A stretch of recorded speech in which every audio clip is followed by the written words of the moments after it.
Donald Trump a annoncé le retrait de quelques 5000 soldats américains stationnés en Allemagne dans un délai de 6 à 12 mois, après des tensions avec Friedrich Merz sur la guerre en Iran. Le président américain avait menacé de réduire la présence militaire dans ce pays membre de l'OTAN après que le chancelier allemand avait critiqué publiquement la stratégie des États-Unis face à l'Iran, estimant que Washington, je cite, se faisait humilier. Berlin a pris acte de cette annonce. Le ministre allemand de la Défense a déclaré samedi que ce retrait était attendu et que l'Europe devait davantage assurer sa propre sécurité. Le départ annoncé de 5000 soldats représenterait environ 14% des forces américaines stationnées dans le pays. Au Congrès, des élus démocrates ont averti que cette situation pourrait profiter à la Russie et nuire aux intérêts des États-Unis.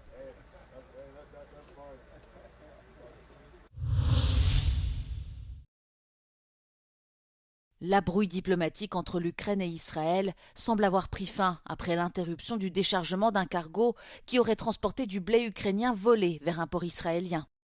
Le Panor Métis, battant pavillon panaméen, qui attendait d'accoster et de décharger à Haïfa, transporte plus de 6200 tonnes de blé et 19 000 tonnes d'orge. Selon Kiev, ce chargement provient de territoires occupés par la Russie depuis le début de son invasion, le 24 février 2022.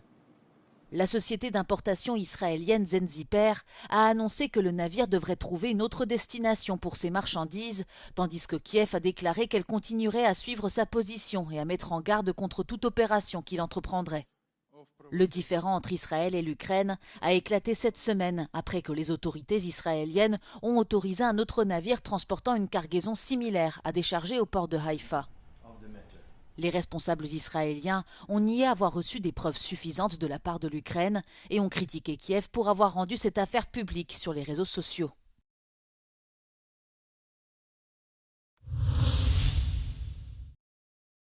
La baleine à bosse surnommée Timmy, qui a mis tout un pays en émoi, est enfin libre.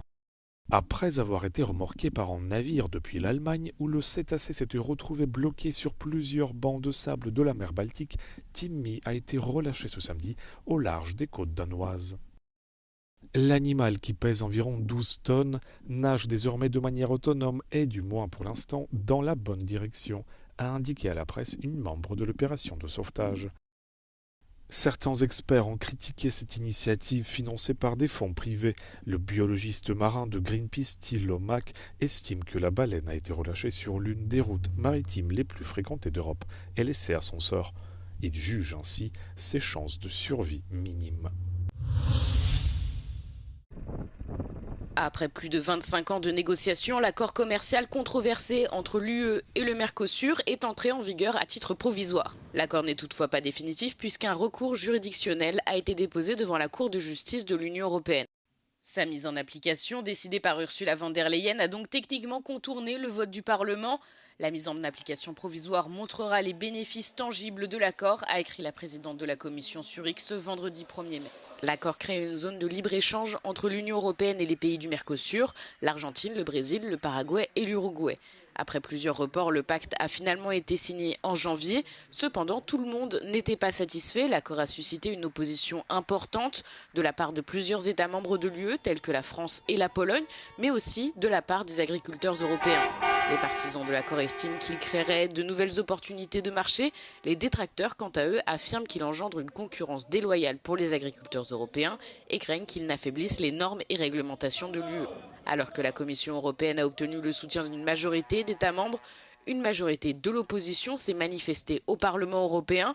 Plusieurs eurodéputés ont désormais saisi la Cour de justice de l'Union européenne afin qu'elle examine la légalité de l'accord. Celui-ci sera suspendu si l'instance européenne se prononce contre lui.